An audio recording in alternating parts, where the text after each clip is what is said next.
마태복음 13장, 오늘은 비유로 주어진 왕국의 신비들. 마태복음 13장 10절 11절 말씀. 마태복음 13장에서 7가지 하늘의 왕국 비유가 나옵니다. 예, 마태복음 총 12번의 왕국 비유가 나오는데 그중에 마태복음 13장에서만 7가지가 나오는데 오늘은 왕국의 비유에 대한 좀 말씀을 하겠습니다. 13장 10절 11절 같이 읽습니다. 제자들이 나와 그분께 이르되 어찌하여 그들에게 비유로 말씀하시나이까 하매 그분께서 그들에게 대답하여 이르시되 하늘의 왕국의 신비들을 아는 것이 너희에게는 허락되었으나 그들에게는 허락되지 아니하였기 때문이니라. 예, 잠깐 기도하겠습니다. 위대하시고 거룩하신 주 하나님 감사합니다. 또 이 아침에 저를 함께 모아주시고 주의 말씀을 들을 수 있도록 해주셔서 감사합니다. 주께서 기록하신 그대로 주께서 소물 불어넣으신 그 말씀 그대로 저희 마음 안에도 그 영을 허락해 주시길 간구합니다. 그래서 제가 주의 말씀을 저희 마음에 보고히 쌓아둘 수 있도록 해주시길 원합니다. 사랑하는 아버지 하나님께서 대언자들 통해서 사도들 통해서 말씀해 주신 그 말씀이 저희 마음에 그대로 담겨지도록 해주시길 원하고 또 말씀이 마음판에 잘 기록되게 해주시길 간구합니다. 깨닫는 영을 충만하게 이 아침 허락해 주시길 원합니다.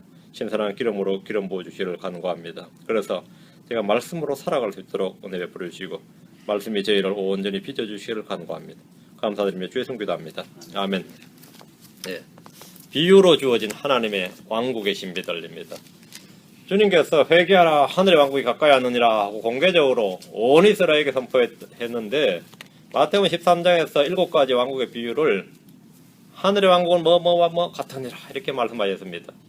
때가 찼다, 때가 가까이 이르렀다는 말씀은 다니엘의 71의 예언대로 그 때가 가까웠다. 하늘의 왕국은 매우 가까이 왔고 때가 찼다는 말씀이었습니다. 이런 말씀은 결코 비유나 상징이 아닙니다.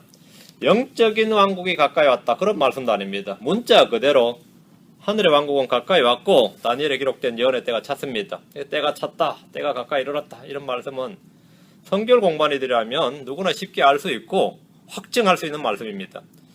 그럼 가까이 왔다는 왕국은 언제 세워진 겁니까? 언제 세워지는 겁니까? 주님은 하늘의 왕국의 신비들에 대해서 비유로 말씀해 주셨습니다. 자, 오늘은 왕국의 신비들과 왕국의 비유에 대해서 개략적으로 말씀을 살펴보겠습니다. 10장에서 주님은 제자들을 온 이스라엘로 보내서 왕국 복음을 선포하게 하셨는데 그들이 받게 될 고난과 박해를 말씀해 주셨습니다. 자, 마태복음 10장으로 하셔서 10장 15절 주님께서는 왕국을 거부할 도시들을 언급하시면서 10장 15절에 심판날에 소돔과 고모라 땅이 그 도시보다 더 견디기 쉬우리라 이렇게 말씀하셨습니다. 주님은 보내시면서 도시들이 거부한다 이거죠. 보내시면서 그죠? 그러면 보낸 거예요. 그래서 주님은 제자들을 양떼를 이리들 가운데 보낸 것 같도다. 그러니까 제자들을 양으로 백성들을 뭐라고요? 이리들이라고 하셨습니다. 이스라엘을 왕국의 자녀들, 왕국의 백성들이라고 해야 마땅한데 주님은 그들을 이리들이라 이렇게. 주님은 온 이스라엘이 왕국 복음을 믿지 않고 왕을 거부한다는 사실을 알고 계셨습니다. 17절 18절 오직 사람들을 조심하라. 그들이 너희를 공회에 넘겨주고 자기들 회당들에서 너희를 채찍질 하리라.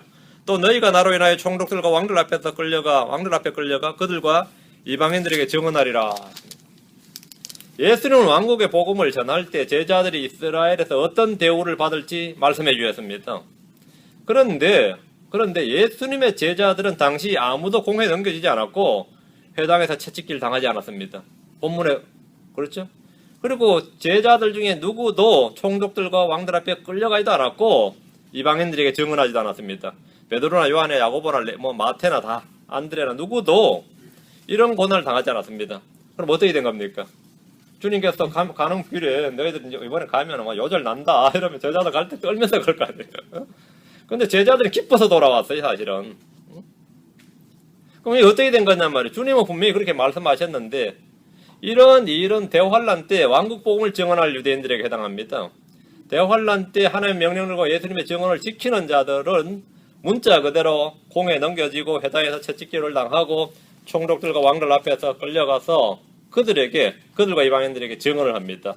21절 23절 또 형제가 형제를 아버지가 자식을 죽음에 넘겨주며 자식들이 자기 부모를 대적하여 일어나 그들을 죽게 하리라. 또 너희가 내 이름으로 인하여 모든 사람들에게 미움을 받을 터이나 끝까지 견디는 자는 구원을 받으리라. 그러나 그들이 이 도시에서 너희를 핍박하면 너희는 다른 도시로 도망하라. 진실로 내가 너희에게 이르노니 너희가 이스라엘의 도시들을 다니기 전에 사람의 아들이 오리라.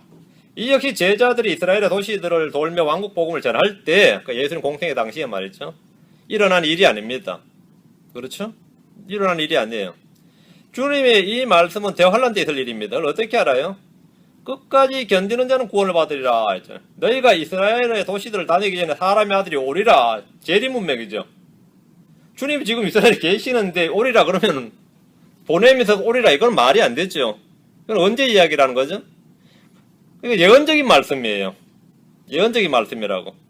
역시 제자들이 이스라엘의 도시들을 돌면서 왕국복음을 전할 때 일어난 일이 아닙니다. 주님의 이 말씀은 대환란 때 있을 일입니다. 주님은 대환란 때 왕국복음을 전하는 제자들에게 닥칠 환란과 그들이 복음을 전할 때 요령, 그러면 도망하는 거죠.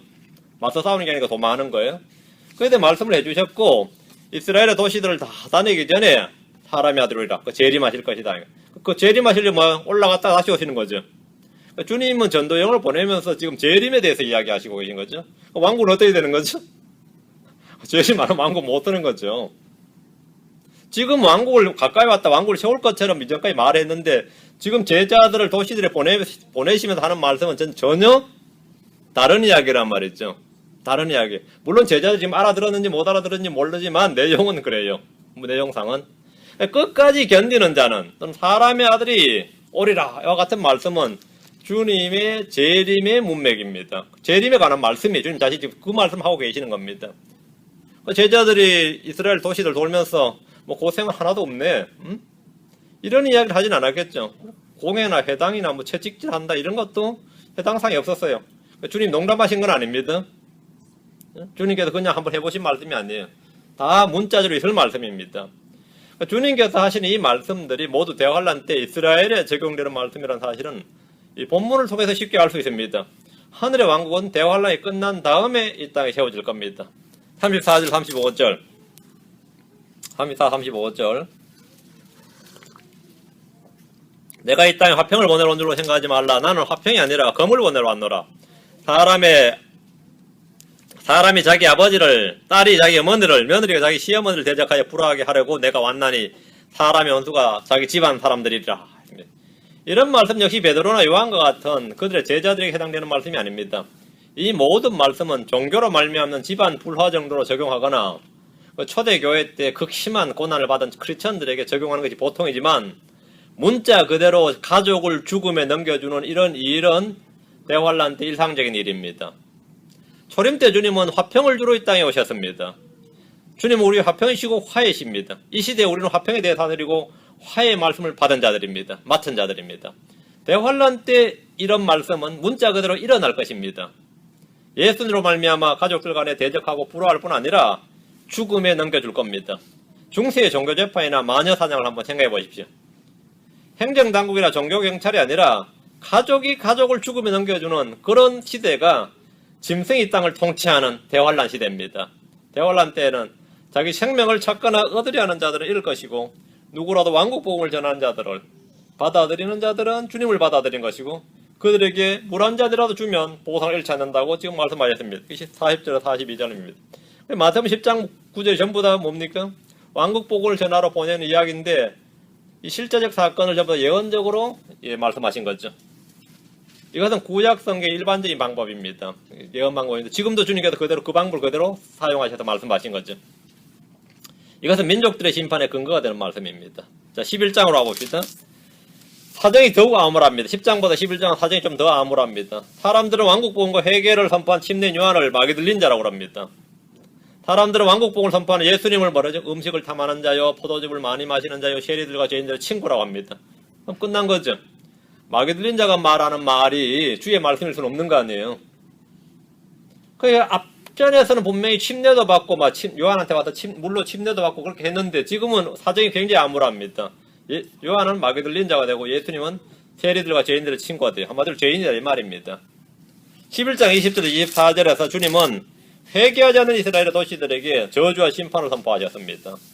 21절 보면 고라시나 내게 화가 있을지어다, 벳세다야 내게 화가 있을지어다, 23절 가버나움아 내가 하늘에까지 높아져서나 지옥에까지 떨어지리라. 그러니까 지금 저주를 선포하죠. 고라신, 벳세다, 가버나움, 주님이 사회가 된 가장 활동적으로 이적을 많이 행했던 그런 도시입니다.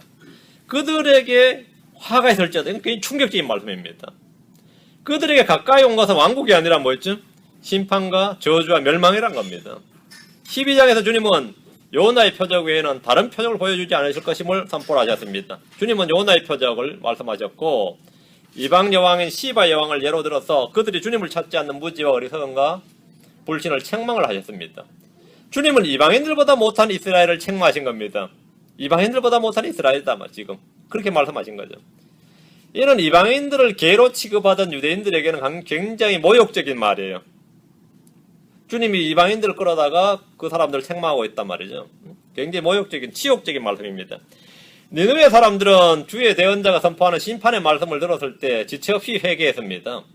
그러나 너희는 회개하란 말을 계속 선포해도 아무도 회개하지 않았다 이거죠. 남방 여왕은 솔로몬의 지혜를 듣기 위해서 멀리서 찾아왔습니다. 이스라엘은 어떻습니까?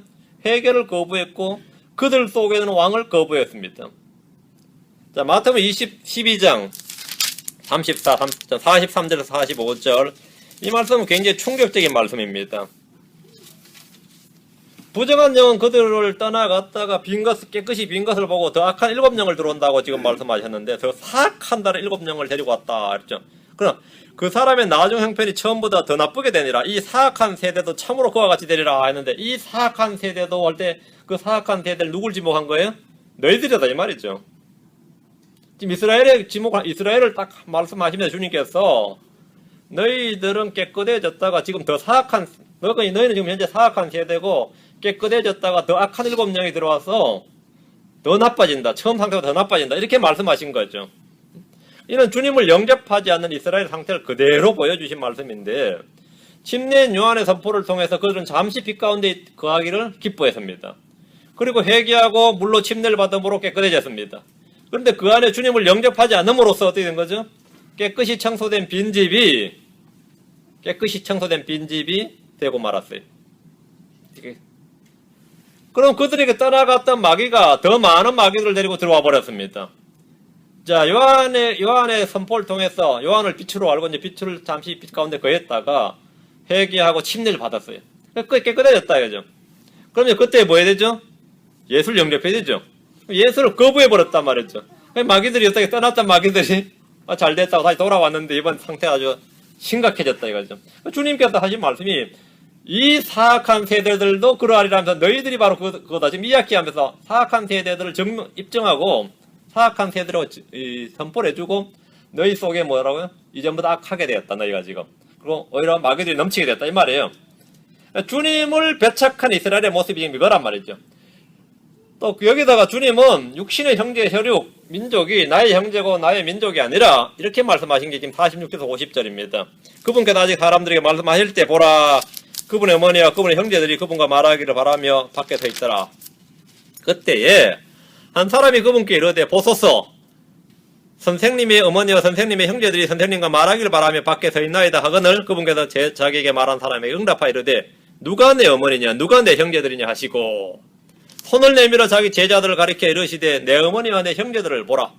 누구든지 하늘에 계신 내 아버지의 뜻을 행하는 자 곧 그가 내 형제요 자매요 어머니니라 했습니다.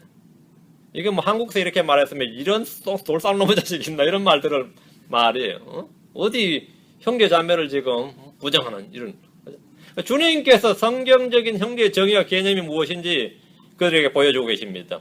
아브라함의 혈통이나 아브라함의 자손이나 할례를 받았다든가 성전이 있다든가 율법 등이 그들을 하나님의 자녀로 만드는 것이 아닙니다. 하나님의 뜻을 행하는 자가 나의 형제요 자매요 어머니라고 하셨습니다. 아버지의 뜻은 아들을 보고 믿는 것입니다. 그게 아버지의 뜻이 그가 하나님의 가족입니다. 복음을 듣고 믿는 것이야말로 아버지의 뜻을 행하는 가장 첫 번째 중요한 일입니다. 주를 믿는 것이 하나님의 일입니다. 주님은 지금까지 선포했던 하늘의 왕국이 가까이 왔다는 말씀을 선포하지 않으시고 지금부터는 하늘의 왕국이 무엇과 같은지 어떤 상태인지 말씀하기 시작하셨습니다. 주님께서 왕으로 왕좌에 앉으시고 왕국을 세우신다는 말씀이 전혀 없습니다. 이제 왕국이 세워지면 이렇게 좋은 세상이 될 것이다 이런 말씀도 없고 이 13장부터는 영 분위기가 이상하단 말이죠. 주님께서 왕좌에 앉으시고 왕국을 세우시고 왕국 이러이러하사 이렇게 말씀하셔야 되는데 도리어 왕국이 어떠하다는 것을 7번에 걸쳐서 비유로 말씀해 주야 했는데 이거는 차마 왕국이라고 할 수가 없는 거란 말이죠.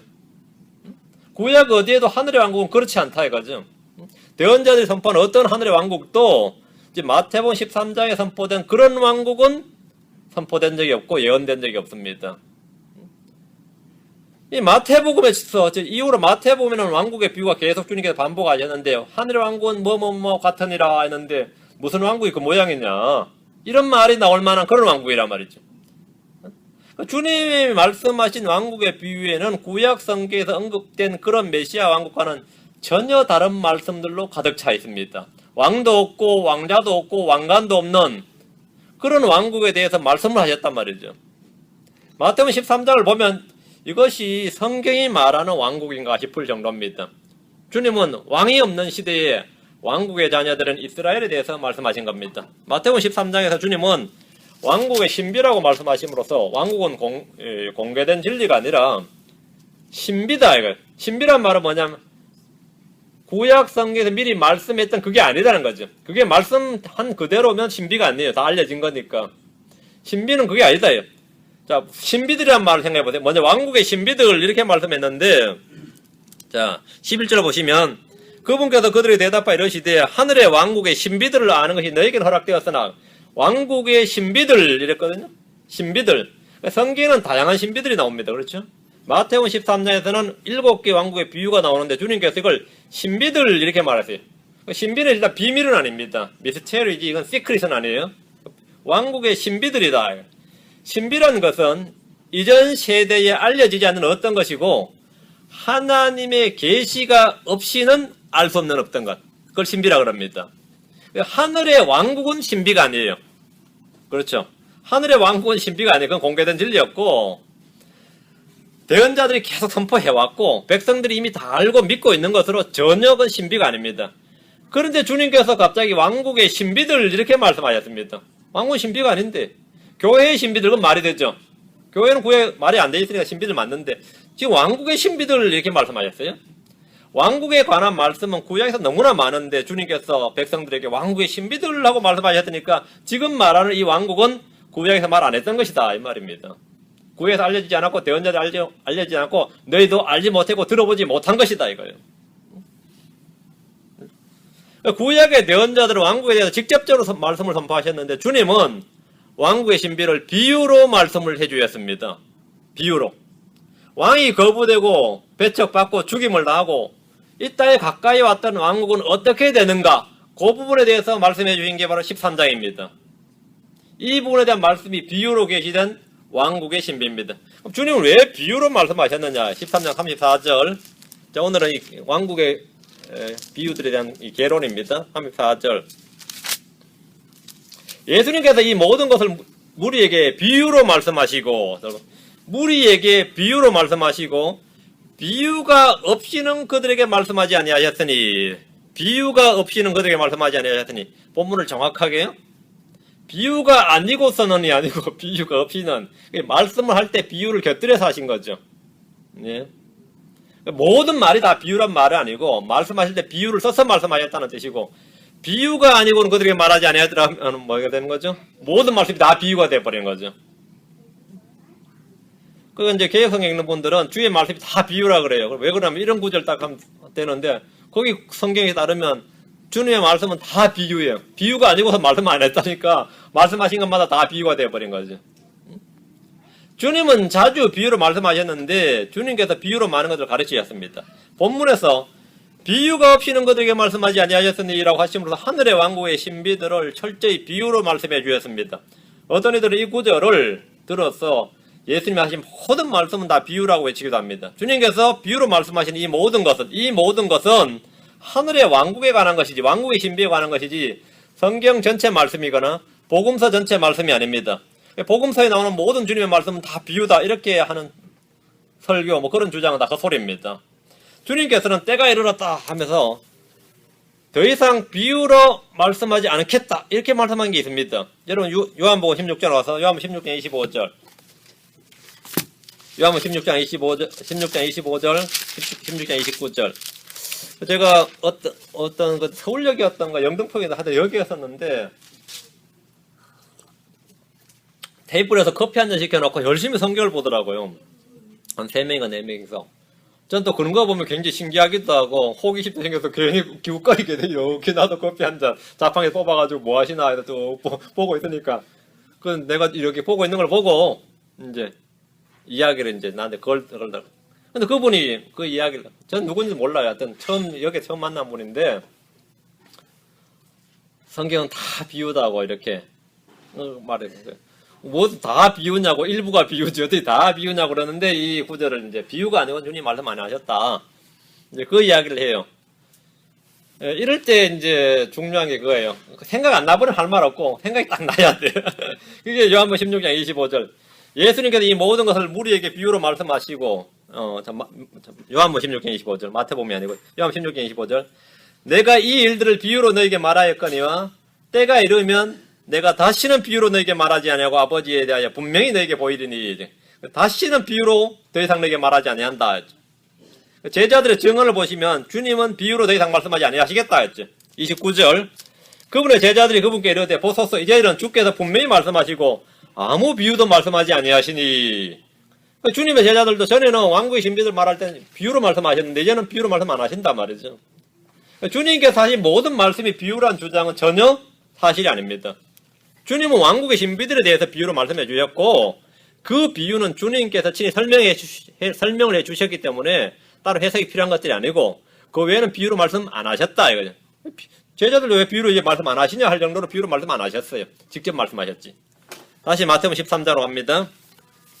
마태복음 13장 17절 35절 마태복음 13장 17절 35절 진실로 내가 너희에게 이르노니 많은 대언자들과 의로운 자들이 너희가 보는 그것들을 보고자 했으나 보지 못하였고 너희가 듣는 그것들을 듣고자 했으나 듣지 못하였느니라.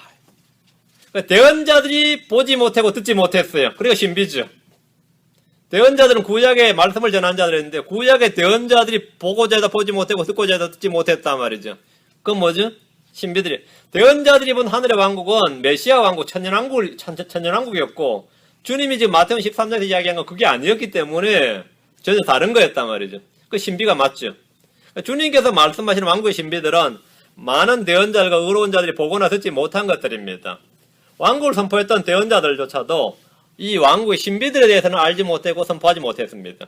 그들은 메시아 왕국, 천년왕국을 선포했지 우리 주님께서 말씀하시는 이런 왕국의 신비들에 대해서는 구약 성경 어디에서도 대언하지 않았습니다. 언급하지 않았어요. 알지도 못했습니다. 그래서 왕국의 신비들 이렇게 말하는 겁니다.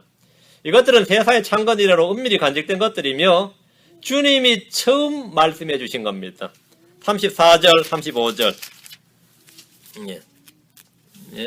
34절, 35절 말씀. 이것은 대언자를 통해 말씀하신 것을 성취하려 하심이라 일렀을 때 내가 비유로 내 입을 열어 세상의 창건 이후로 은밀히 간직된 것들을 말하리라. 세상의 창건 이후로 은밀히 간직된 것들을 누가 말하는 겁니까? 이사야나 에스겔이 아니고 주님이 내가 내 입을 열어 세상이 창건된 이후로 은밀히 간직된 것들을 말하리라. 그리고 이것은 뭐죠? 신비죠. 주님은 비유로 이전에 선포된 말씀을 다시 새로 말씀하신 것이 아닙니다. 그동안 은밀히 간직된 것들을 말하는 것인데 그게 바로 왕국의 신비들입니다. 이것이 왕국의 신비들입니다. 그럼 주님께서 왜 비유로 말씀하신 겁니까? 왜 비유로 말씀하셨죠? 자, 13장 다시요. 11절. 주님께서 비유로 말씀하신 이유가 있습니다. 첫째는 하늘의 왕국의 신비를 아는 것이 너희에게는 허락되었으나 그들에게는 허락되지 않았기 때문이니라 이렇게 말씀하셨습니다. 이게 첫 번째 이유입니다. 그분께서 그들에게 대답하여 이르시되 하늘의 왕국의 신비들로 아는 것이 너희에게는 허락되었으나 그들에게는 허락되지 아니하였기 때문이니라 했습니다. 성경의 진리 중에 어떤 것들은 불신자들에게는 허락되지 않았습니다. 주님은 지혜로운 자들에게 알 수 없도록 감추어버린 진리의 지식들이 있습니다. 성경을 아는 유일한 열쇠는 믿음입니다. 믿음을 통해 우리는 깨닫습니다. 그렇죠? 자, 마가복음 4장 11절. 자, 마태복음 13장 계속 꽂아 놓으시고요. 마가복음 4장 11절. 마가복음 4장 11절. 그분께서 그들에게 이르시되 하나님의 왕국의 신비를 아는 것이 너에게는 허락되었으나 밖에 있는 자들에게는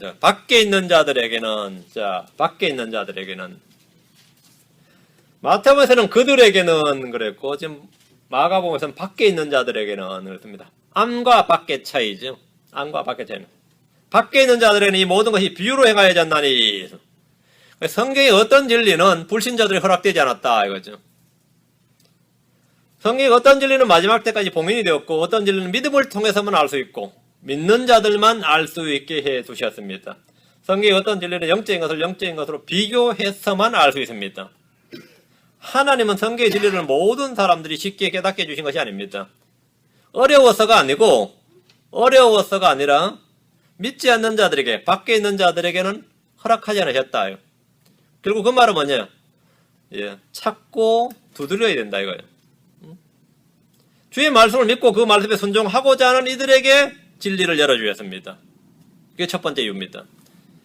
다음에 다시 마태복음 13장 왔어요. 두 번째 이유는 그들이 보아도 보지 못하고 들어도 듣지 못하고 깨닫지 못하기 때문입니다.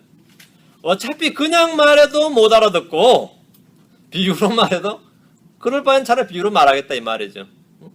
주님은 비유를 들어 말씀해 주셨는데 이런 사람들이 보고 들어도 깨닫지 못하기 때문입니다. 주의 말씀을 듣고 표적을 보고 건너있는 일들을 체험하면서도 그들이 깨닫지 못하는 것은 그들이 주 예수 그리스도를 믿지 않았기 때문입니다. 마귀는 베일로 불신자들의 마음을 가립니다. 자연인들은 영적인 것들을 받아들일 수가 없고 그것들이 도리어 어리석게 보입니다. 그들은 성경 말씀을 봐도 보지 못하고 들어도 듣지 못하고 깨닫지 못합니다. 바리새인들과 율법사들과 서기관들과 사두개인들이 그러했습니다. 현대의 박사학위를 가진 사람들도 예외가 아닙니다. 유대인들은 표적을 구해도 알지 못했고 헬라인들은 지혜를 구해도 결코 알지 못했습니다. 그래서 깨닫지 못하기 때문에 주님께서 비유로 말씀하셨다. 35절 마태복음 다시 13장 35절 대언자들의 말씀을 성취하기 위해서입니다. 대언자들의 말씀을 성취하기 위해서 주님이 비유로 말씀하셨다는 겁니다. 대언자 이사야는 이 마음이 완악한 유대인들이 불신으로 말미암아 주의 말씀을 보고 들어도 깨닫지 못할 것을 이미 대언했습니다. 주님은 대언의 말씀을 성취하러 오신 분입니다. 그래서 대언자들의 말씀을 성취하기 위해서 비유로 말씀하셨다. 비유로 말씀하셨다는 뜻은 아무도 알 수 없도록 어렵게 신비적으로 만들었다. 그런 말씀은 아닙니다. 본래 비유를 들어 말씀을 하시는 것은 진리를 더 쉽게 알 수 있도록 해주기 위해서입니다. 여러분도 어떤 걸 설명하다가 잘 안 되면 뭐죠? 예를 들었어. 아니면 비유로 설명합니다. 왜 비유로 설명하죠? 그냥 말해서 못 알아들을 때 비유를 통해 설명하면 좀 더 깨닫기 쉽습니다. 단 비유를 들어서 설명한다는 것은 깨닫게 어렵게 하기 위해서, 알지 못하게 하기 위해서가 아닙니다. 더 알기 쉽게 하기 위해서요. 그런데 어떤 사람들에게는 비유는 너무나 난해한 말씀이 되고 맙니다. 누구에게? 믿지 않는 자들에게 비유는 이건 너무나 난해한 말씀입니다. 비유가 쉬우려면 뭐가 돼야 되죠? 앞에 뭔가가 어그리가 돼야 돼요. 앞에 말씀이 동의가 돼야 그때부터 비유가 쉬워져요. 주님을 안 믿어버리면 비유는 완전히 난해 구절이 되어버린 거지. 주님을 믿어버리면 비유는 더 쉬운 말씀이 되어버립니다. 주님께서는 믿는 자에게 허락되고 믿지 않는 자에게는 허락되지 않았다. 그것이 비유입니다. 이사야 29장 10절에 주께서 깊이 잠들게 하는 영을 너에게 부어주사 너희 눈을 닫으셨으며 그분께서 대언자들과 너희 치리자들과 선견자들을 덮으셨느니라. 자, 이 말씀을 자세히 보면 참 놀라운 말씀이에요. 주님께서 지혜와 계시형을 부어주신 것이 아니라 잠들게 하는 영을 부어주셨다는 겁니다. 눈을 열어서 보게 해주신 것이 아니라 닫으셨다는 거예요. 그 이유가 뭐냐, 이유가 뭐냐. 이사야 29장 13절에 그러므로 주께서 이르시되 이 백성이 자기 입으로는 나를 가까이 하며 자기 입술로는 나를 공경하나 그들의 마음은 내게서 멀리 떠났고 그들이 사람들의 훈계로 가르침을 받아 나를 두려워하는도다. 했습니다. 주님께서 지혜와 계시형이 아니라 잠들게 하는 영을 부어주신 이유는 이겁니다. 그들의 마음이 내게서 멀리 떠났고, 이거예요. 그들의 마음은 내게서 멀리 떠났고, 이것이 핵심입니다. 그 주님께서 마음이 떠난 사람들에게 지혜와 계시형을 주시는 건 없다 이거죠. 그러니까 마음이 떠난 사람들에게 주신 게 뭐죠? 잠들게 하는 영을 주신다. 잠들게 하는 영을 주신다. 성경에서 마음이 떠난 사람들이 열정을 있다 그럼 다 이단됩니다. 다 이단돼요. 여러분들이 기쁜 소식 선교회니 그런 사람들이 열정이 얼마나 대단한지 몰라요. 여호와의 증인도 마찬가지고 올몬교 아니니까 다 마찬가지예요. 근데 그들이 말씀을 대하는 태도를 보면 이거는 영 아니죠. 그럼 그들이 주님께서 뭘 주시냐면 잠들게 하는 영을 주십니다. 잠들게 하는 영을 주시는데 얼마나 잠들었는지 이 에스겔서에 나온 그룹 이야기 있죠. 계시록에 나온 그룹, 네 그룹 나오죠. 그룹을 이 캐로빔이 아니에요. 그룹을 한 그룹, 두 그룹, 세 그룹 하는데 그걸 다들 아멘 아멘 하고 들어요. 그래가지고 우리 하나님께서 우리 단체를 네 그룹으로 조직하셨다 해가지고 서울 지부, 부산 지부 이렇게 하면 아멘 아멘해요. 하나님 왕자 둘레 네 그룹이 있었다고. 응? 얼마나 잠들게 한 영을 부어주셨으면 그게 가능한지 알겠죠. 그런데 그게 그 많은 사람이 듣는데 그건 그 그룹이 안 돼요 하는 사람이었고 아멘 아멘 한다고. 응? 실제로 동영상에서 제가 봤어요.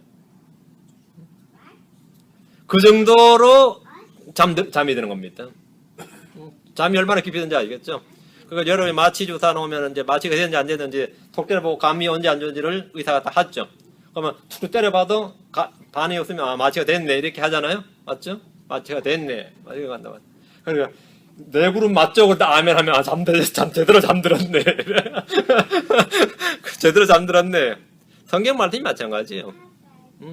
이 구절은 사실 이 뜻이 아닙니다. 그런데 성도들이 깨달았도다 아멘 하면은 제대로 잠이 들었구나. 제대로 마취가 됐구나. 제대로 잠들게 하는 영이 임했어요.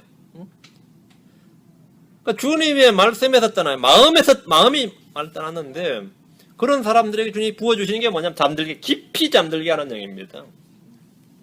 또 하나는 주님께서 사람들의 훈계로 가르침을 받아 주님을 두려웠기 때문이라 하세요. 그러니까 사람들의 가르침과 전통 등을 중시하고 성경의 말씀 그 자체를 성경의 권위를 대체하거나 능가할 때 주님은 그들에게 깊이 잠들게 하는 영을 부어주십니다. 깊이 잠들게 하는 영을 부어주세요. 성경을 거부한 사람들에게 주님은 그들의 마음에 잠들게 하는 영을 부어주시고 성경을 받아들인 자들에게는 주님께서 지혜와 계시의 영을 부어주십니다. 성경을 깨닫기 어려운 것은 지성이나 지능의 문제가 아니라 항상 마음의 문제입니다. 교육의 부재가 아니라 마음의 문제예요. 마음의 문제. 자, 다시 마태복음 13장으로 갑니다.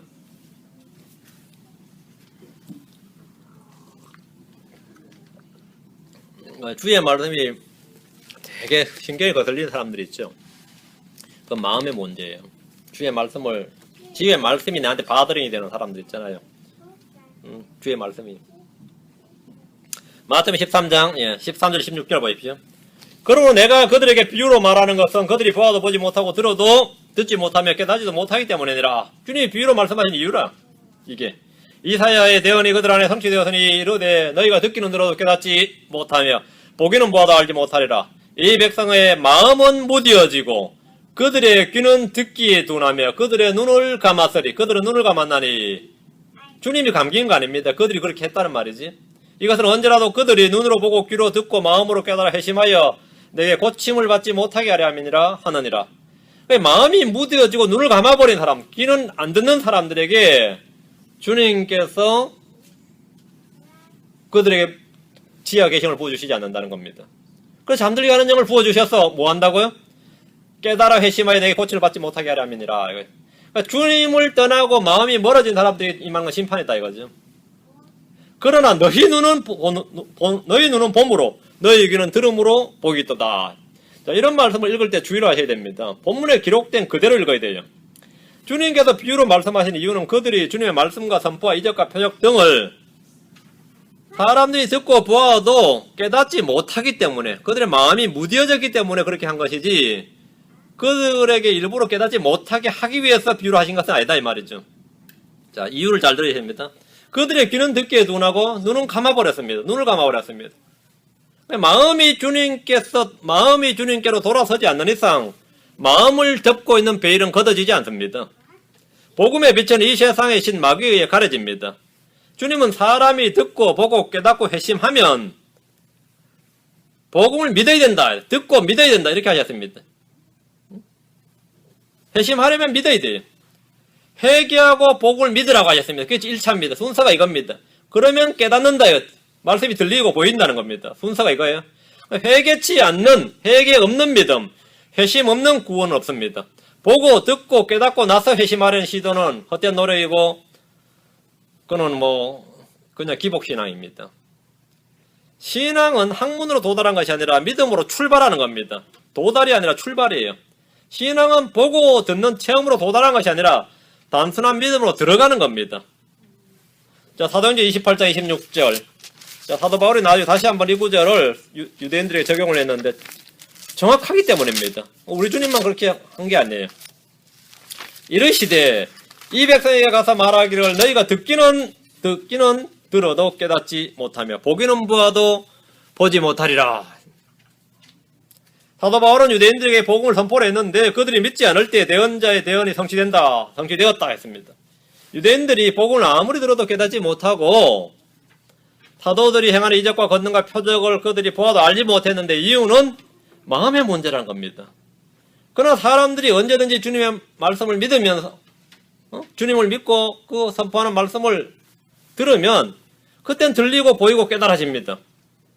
주님은 자신을 믿는 제자들에게 너희가 보고 듣는 것으로 인해 복이 있도다 이렇게 말씀하셨습니다. 왕국의 신비들은 신비이기 때문에 어려운 것이 아닙니다. 믿고 깨닫는 자에게는 쉽습니다. 말씀이 비유여서 깨닫기 어려운 것이 아닙니다. 사실은 비유이기 때문에 더 쉽습니다. 핵심은 마음입니다. 왕국의 신비들을 비유로 말씀하심으로 우리는 쉽게 말씀을 깨달을 수 있습니다. 비유에 나타난 하늘의 왕국의 신비는 주님이 이 땅에 재림하셔서 세우시는 하늘의 왕국이나 천년왕국에 관한 말씀이 아니라 주님이 오실 때까지 이 땅에는 이스라엘을 다루고 있습니다. 왕이 없는 동안에 왕국의 자손들에게 있는 일들에 관한 것입니다. 이건 신비입니다. 가까이 왔던 하늘의 왕국은 마태복음 13장에서 왕국의 신비들에 대한 7개의 비유를 통해서 예수님의 죽음과 그분의 재림 사이의 기간, 그게 다니엘 9장에 나오는 거 69주와 70제 사이에 묘사된 바로 그 사이, 그 교회 시대죠. 이 교회 시대에 발생할 일들에 대한 대략적인 모습을 보여주고 있습니다. 마치 이스라엘의 7명절이 구약의 규례지만 예수님의 초림과 재림 사이에 있을 일들을 보여주는 등대 역할을 하는 것과 같습니다. 7명절이 초림과 재림 사이의 사건들을 예언적으로 쫙 보여주죠. 계시록 2, 3장에 나오는 대환란 때 교회들이 우리 주님의 초림과 재림 사이의 7교회 시대를 딱 알려주는 것과 동일합니다. 7가지 왕국의 비유들은 하늘의 왕국은 알곡과 죽정이가 있고 가라지가 있고 날짐승이 있고 이런 게 공존하고 있습니다. 그렇죠? 그 천년왕국에서 그런 게 있냐 그러는데 그건 나중 이야기고 지금 본문은 천년왕국 이야기가 아닙니다. 하늘의 왕국의 비유에서 보이는 이 7가지 비유에서 앞에 4가지는 전부 다 한 단어, 공통된 단어가 있습니다. 씨와 사탄입니다. 4가지가. 사탄은 사람들 속에 있는 말씀의 씨를 취해가죠. 주님은 씨를 뿌리고 사탄은 사람 속에 있는 씨를 뭐 해가죠? 취해가죠. 그 19절에 사탄이 와서 취해간다고 했어요. 또 자신이 거짓 씨를 뿌립니다. 사탄이 거짓 씨를 뿌리고 가라지를 뿌린단 말이죠.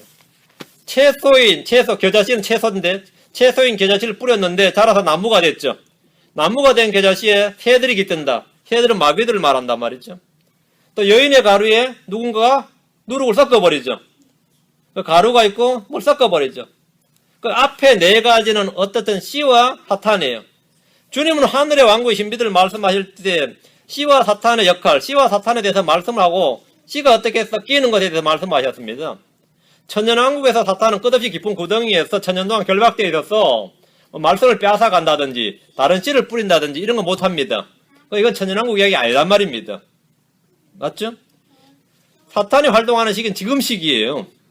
씨를 빼앗는 것도 지금이고 가라지를 뿌리는 것도 지금이고 누룩을 뿌리는 것도 지금이지 공중의 새들이 깃드는 것도 지금이지 천년왕국 때 아닙니다. 천년왕국 때는 공중의 새들이 깃들지 못합니다. 왜? 다 붙들려 들어갑니다. 천년왕국 천년 동안 결박돼요.